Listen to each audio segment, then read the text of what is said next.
Good morning, church family. Today we're going to be in Luke chapter 22, starting in verse 1. It reads, "Now the festival of unleavened bread, called the Passover, was approaching, and the chief priests and the teacher of the law were looking for some way to get rid of Jesus, for they were afraid of the people. Then Satan entered Judas, called Iscariot, one of the 12. And Judas went to the chief priests and officers of the temple guard and discussed with them how he might betray Jesus.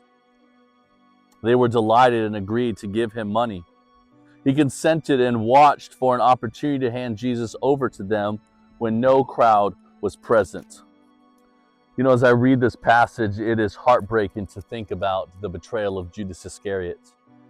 How do you walk with the Lord for 3 years and yet find a way and connive to find a way in which you might betray him? But as I read this passage, the part that sticks out to me the most is what it says that the fear was of the chief priests. It says that the chief priests were looking for a way to do away with Jesus, but they feared the crowds. They feared the people. Now, I find that interesting because the chief priests were individuals who were charged with being the teachers of the law, with upholding the things of God. They would have committed the entirety of the Old Testament to memory. They could have recited any verse that you wanted at any given moment. They seem even far more spiritual, or at least well-versed in the things of God, than any of us preachers today.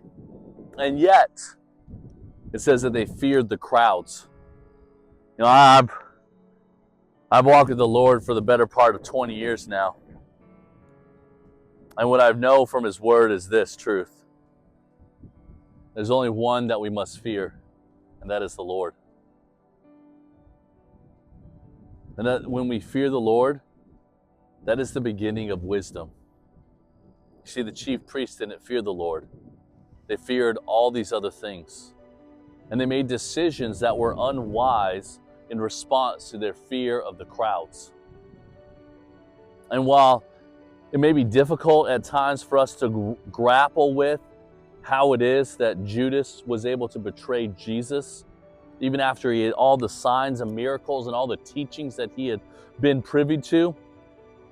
The truth is that when your eyes and your heart are set on things apart from God, and you begin to fear not the Lord, but His creation, it is no wonder that we make unwise choices. Because remember, the fear of the Lord is the beginning of wisdom. You see, the chief priests couldn't make wise choices. They couldn't make wise discernment about Jesus and who Jesus was because they didn't fear God. They feared the people.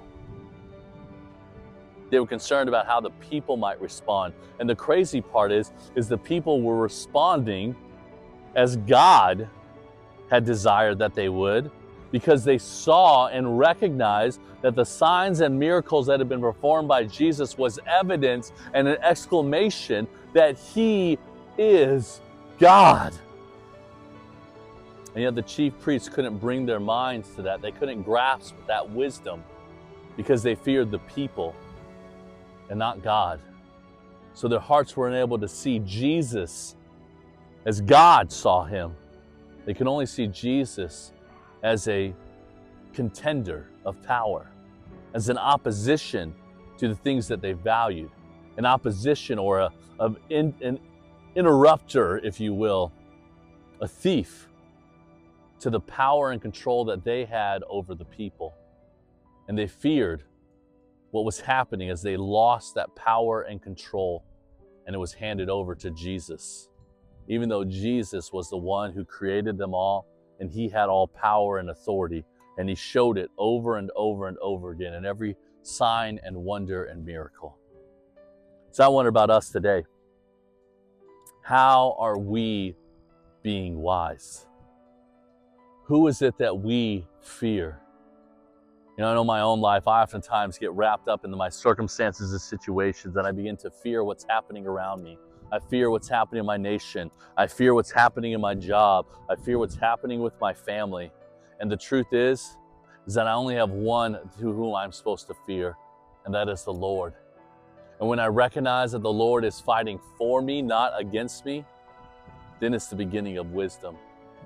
And as I walk in obedience with the way that God is leading, I no longer need to fear what's happening in my job, my nation, my family, or the world around me, for I know the one who is overarching all of that. I know the one who has promised to provide for me, to watch over me, to keep me safe, to redeem me, and who is out there working all things out for his glory and for my good. That is wisdom. That is what Solomon writes about in Proverbs. So I wonder for you today, are your decisions being made out of your fear for the Lord or your fear for the world? What needs to change to make sure you're fearing the right thing?